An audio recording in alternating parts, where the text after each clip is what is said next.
Bueno, las elecciones en Estados Unidos, una sorpresa para muchos. Se sabía que podía ocurrir cualquier cosa, pero la verdad es que el margen por el que ha ganado el electo presidente de los Estados Unidos sorprende. Vamos a ver ese mapa de las elecciones, el mapa electoral, que la verdad que algunos estados claves que se daba por contado que podía ganar el Partido Demócrata, ahí, signado en azul, lo perdieron. Y muchos están analizando las razones por las que esto se produjo.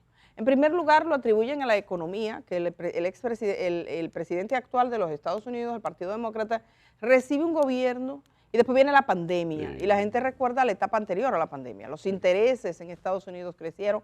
Dicho el costo de la vivienda, por ejemplo. Subió, la economía, los problemas, los intereses de los préstamos, la inflación. Entonces, todo esto le hizo mucho daño. El tema de la migración, y a mí me parece que Estados Unidos quizás no supo responder de forma adecuada a esas imágenes de esas grandes manadas de gente que usted la ve subiendo desde Centroamérica a entrar a Estados Unidos, que tenía que tener una respuesta más clara, que incluso fuera disuasiva para que esos viajes no se dieran, esa de que la vuelta por México, que se convirtió en un relajo, y que mucha gente nuestra, yo creo que todos los dominicanos conocen a alguien que dio la vuelta. A mí me hablaron una familia. Que hablaba de eso. No, yo conocí una familia que un día me dijeron yo tengo uno cerca de mí. Me invitaron que querían que yo fuera a una despedida. ¿Despedida de que no, que vamos para la vuelta por México, no? Oh, una vueltecita. Y ellos hicieron su vuelta, una vueltecita que iban a dar. La familia entera. O sea, hay gente que se fue, que aprovechó. Muchos, de toda América Latina, incluyendo República Dominicana. Hay muchos dominicanos es global, nuestros. No solo en... Mira, pero lo sorprendente es, nunca Germán, perdón, ahora, tú sabes que, Germán, que sí, a pesar de ser el problema migratorio, de la manera en que habla el electo presidente. No, pero es el tercer problema. Sí, pero tú sabes... La tercera preocupación. Sin embargo, los latinos fueron los que llevan a Donald Trump. Estaba mirando esta mañana las estadísticas, cómo fue vital el empuje de los latinos para que ganara las elecciones. Sí.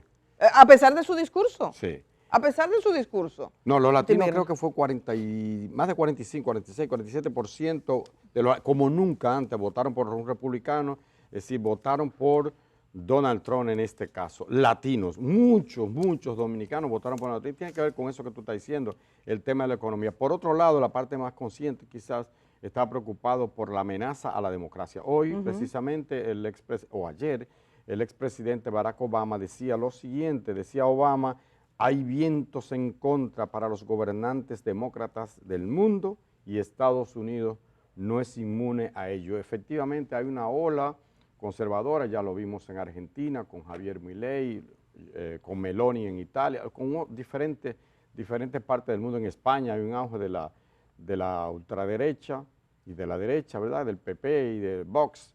Y así pasa en Alemania, pasa en Holanda, etcétera, etcétera, etcétera. Estados Unidos, entonces, en ese contexto global, también está. Suerte que hay México, suerte que hay un México lindo y querido, que es como una excepción. Brasil todavía vence Lula, pero Bolsonaro sigue teniendo un peso específico importante, de manera que eso es lo que hay en el ambiente. Y, como decía Obama, en Estados Unidos eso no es una excepción. Fíjense una cosa relevante, efectivamente Donald Trump barrió porque se fue con la presidencia. Él está o estará a partir de enero como Abinader aquí, con el Senado, con la Cámara de Representantes, que allá así se le llama a los diputados. Tiene un poquito más porque tiene la justicia. Everything, sí, todo, everything, diría él. Pero, ojo, venga aquí, que le voy a decir este dato. Mire, señor director, 295 pasará de 300 votos electorales. Se necesitan 270, ¿verdad? Es una democracia que no es directa, no tiene que ver con el voto. Pero él se ha ganado el voto popular y el voto, o los delegados, o los votos electorales. Sí, ok. Frente a Kamala Harris, que no pudo remontar, viniendo de abajo con Biden, que se le declaró en los mismos demócratas como incapacitado para ser candidato. Pero, ojo, aquí el señalamiento, para que ustedes lo subrayen. 72, o sea, él tiene 294, 295 votos, más de un 51% tiene Donald Trump, pero 72 millones han votado por él. Harris, con 223, tiene 67 millones 900 mil. Ajá. En ambos casos es menos votos que en el 20. Es decir, en el 20, Donald Trump obtuvo más de 74 millones de votos. Ahora, con todo y ese arrase que tuvo, quiere decir que ambos candidatos, en la apreciación de muchos norteamericanos, eran malos, Edith. Ajá. Eran malos, no, porque ellos no alentaron, no despertaron la pasión. Y fíjate que fue bastante polarizada, sí, pero a mí me sorprende esas cifras. Sí. Son menos que la que obtuvo Biden y menos que la que tuvo el propio Donald Trump, que perdió en aquella ocasión y aún perdiendo tenía más votos, obtuvo más votos que ahora.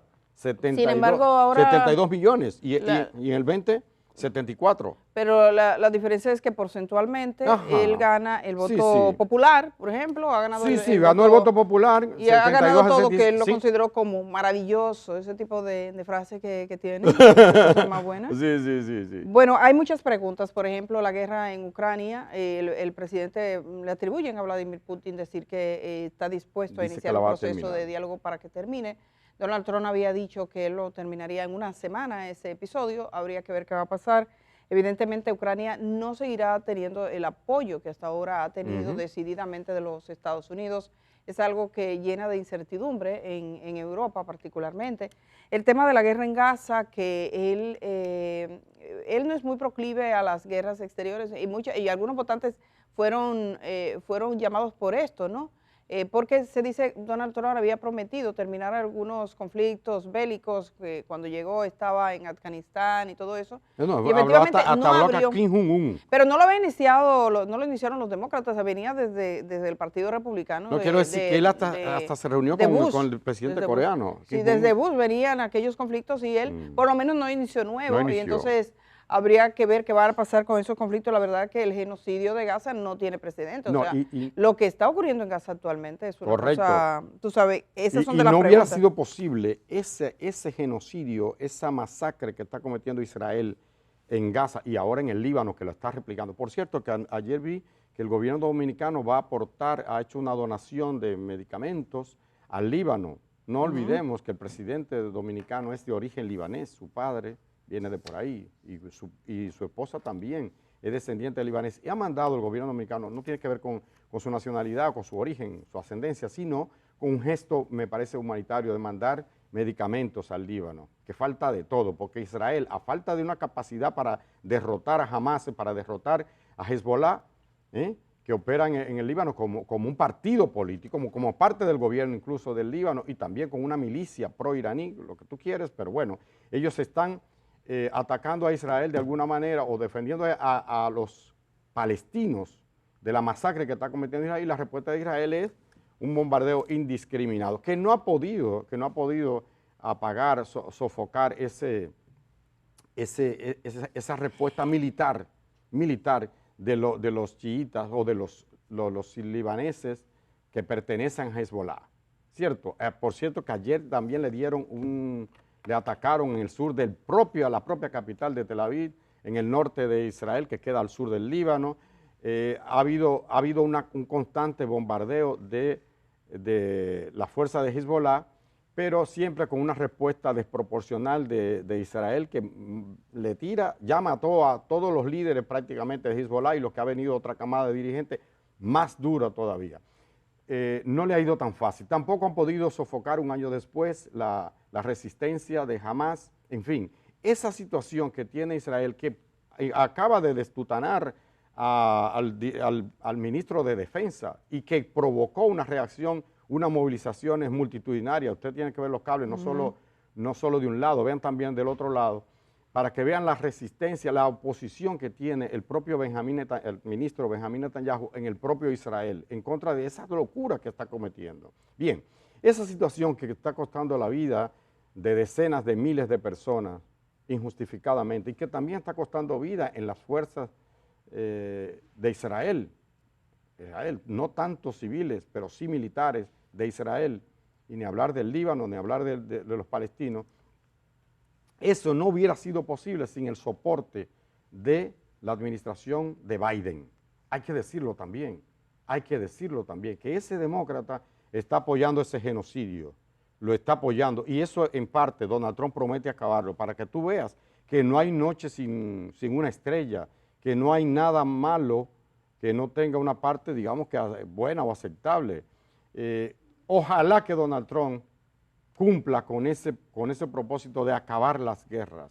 Bueno, por lo menos esos dos conflictos, yo me conformaría, porque no es justo que siga muriendo gente en Ucrania con los bombardeos de los misericordias de Vladimir Putin, que dice que se está defendiendo, que le está metiendo a la OTAN, que le están poniendo un tanque en la ventana de su casa. Bueno, y lo mismo en Gaza, eso hay que acabarlo ya. Su relación con Medio Oriente, evidentemente, y con todos estos conflictos militares está sobre la mesa. También hay otros temas que tienen que ver con una tendencia a la protección comercial en su país.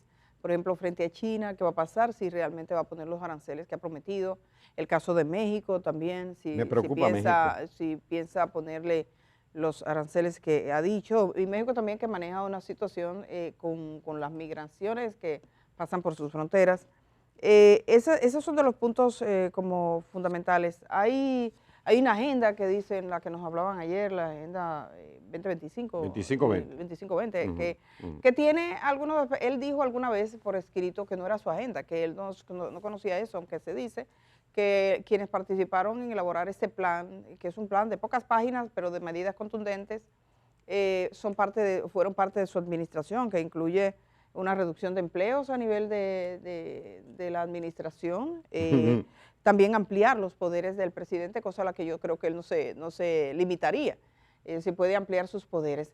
Aquí lo más grande es que, contrario a todos los pronósticos en Estados Unidos, el país donde un escándalo podía costar el cargo a un presidente de la República, viene al revés. Ha roto todos los pronósticos porque es un presidente condenado, es un presidente convicto, procesado, que hay 1000 diabluras súper demostradas. Le pregunté a un abogado, ¿se puede decir que es un criminal? Sí, dice que sí, delincuente. Se puede decir que sí, que es un delincuente. Yo recuerdo al fiscal que está conociendo su caso porque él lo plantaba, le prohibió hablar de eso en público, hacer ciertas cosas, y el fiscal en un momento determinado dice, yo sé que estoy conversando con un hombre que podría ser presidente de los Estados Unidos, pero aún usted tiene que respetar la ley, digo el juez.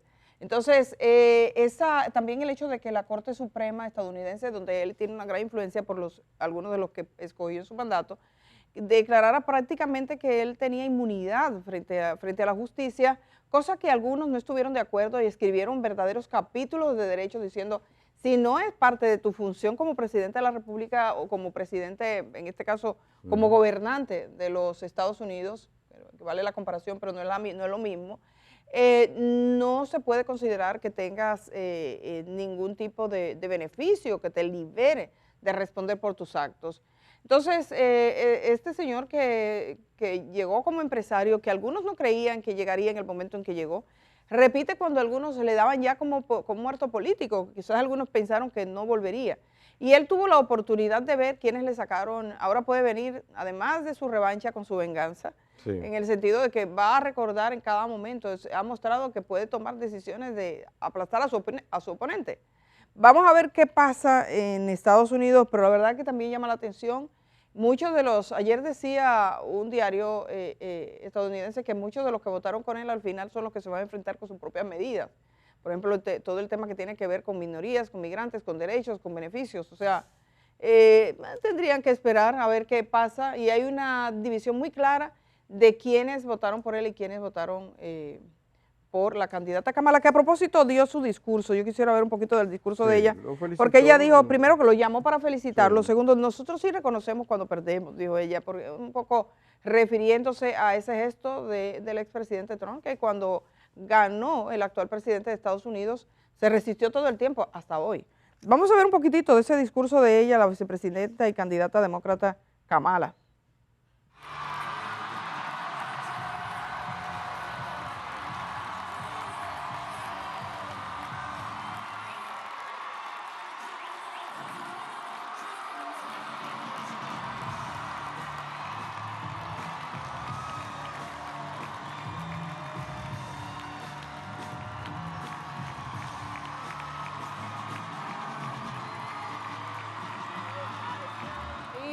Ahí le estamos mirando, la gente de la salud jugó un papel, recibió un mandato con muy pocos meses. Yo creo que la insistencia del actual presidente de los Estados Unidos en mantenerse y en aspirar a la presidencia tuvo mucho que ver con esto. Ella tuvo una campaña muy corta y fue una vicepresidenta que no tuvo muchas, digamos, funciones públicas que le permitieran demostrar que era posible. Finalmente pagó las consecuencias.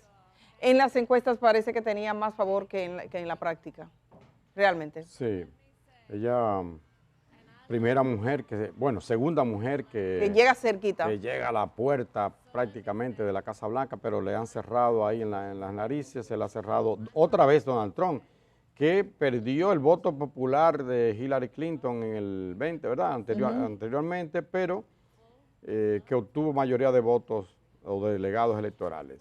Y otra vez lo repite, pero ahora con más contundente, porque le ganó con más fuerza a esta señora, Kamala Harris, que a Hillary Clinton. Ella reconoce el triunfo de Donald Trump. Dice, el resultado de estas elecciones no es el que queríamos, pero hay que aceptarlo. Muy distinto a Donald Trump, que todavía, como tú dices, no reconoce el triunfo de Biden. Vamos a ver si Estados Unidos logra recuperar espacios que ha perdido en el terreno como potencia, lo ha perdido a nivel global frente a un competidor, como decía yo el día pasado, de China, que es China, un competidor tan poderoso, qué sé yo, que viene subiendo tan fuertemente como lo es China. Vamos a ver. No creo que un aislacionismo como propone Trump le dé más fuerza, por el contrario, pero ese es su criterio, ¿no? Bueno, pues habrá muchos análisis todavía de lo que va a pasar dentro y fuera de los Estados Unidos. Hay que esperar porque una de las cosas que tienen las promesas, en este caso del Partido Republicano y de su candidato, es que no son específicas en ciertos sectores, prometen en términos globales, pero no necesariamente queda claro. Sí decirles que hay varias felicitaciones ayer de inmediato. Aquí está el tuit del presidente de la República Dominicana, Luis Abinader, que felicitaba al presidente electo de los Estados Unidos, básicamente ofreciendo esa mano de fortalecer los vínculos entre los dos países. Seguimos con Milei, que era uno de los muy pendientes porque es la ultraderecha, en este caso en Argentina, y él felicísimo, está feliz, de lo más feliz. Sí. Como todo, también tenemos a Bukele, que es otro que también hace una fiesta. Ahí está, junto con el presidente electo de los Estados Unidos. En el caso del presidente colombiano, Gustavo Petro, pues uno estaba pendiente y dice, a ver qué dice Gustavo Petro. Él dice que el pueblo estadounidense ha hablado y que se respeta.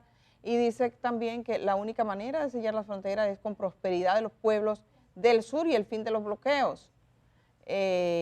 Y que la posibilidad progresista en Estados Unidos no podía aplaudir el genocidio de Gaza, dice que por eso perdieron las elecciones, o parece decir. Otro que le felicitó, y está en su idioma, pero que Twitter te permite ahí mismo traducir, es el tweet del presidente de Japón. En Japón, acá tenemos ahí también felicitando solo para que vean, casi 1 millón de me gusta, al poquito rato de que escribió desde Japón. Y nos fuimos con Pedro Sánchez, que es el presidente del gobierno español, que también le felicita y que dice que España sigue manteniendo los vínculos y que trabajará por ellos. Algunos medios han dicho que la presidenta de México no le felicitó, pero fue en un primer momento, cuando todavía oficialmente no había sido reconocido. Prudente, porque era en la rueda de prensa mañanera, que es de madrugada casi que en México, y ahí sí que vale decir de madrugada. Ya en la tarde ya había... No, pero a rato, escribió este tuit que ustedes están mirando diciendo la felicitación, y dice una cosa muy importante, dice... en nombre de México, nuestro reconocimiento al pueblo estadounidense por el ejercicio democrático de su jornada electoral. Y aquí viene la parte, dice, estoy cierta de que vamos a continuar trabajando juntos de manera coordinada. Y oigan ustedes, le dice, espérate, con diálogo, con respeto a nuestras soberanías, para avanzar en la amplia agenda bilateral que nos enlaza. Ahí está. Y terminamos, y ya, bueno, nos fuimos de aquí ya y regresamos con nosotros para irnos a la pausa, que tenemos mucho más. Germán, ¿sí? Ahora que nos vamos y vamos a una entrevista importante, sobre todo para tener una mirada desde América Latina a todos los temas de derechos y a lo que significa también elegir a un gobernante como Donald Trump. Quisiera mirar este gesto porque es importante que se sepa. En España se constituyó prácticamente una turba cuando llegó el rey, la reina, el presidente del gobierno español y el presidente de la autoridad autonómica, la Generalitat Valenciana, en Valencia. Y atacaron. Y hubo gente que se pasó. Una cosa es gritar y otra cosa usted coge un palo para darle al presidente o darle su vehículo. Pues les comentamos que hay varios presos, 4 detenidos. El que golpeó el vehículo, lo golpeó con una, parecía como un martillo, ¡pum! Y se ve. Esas imágenes fueron grabadas, va a tener que responder ante la justicia.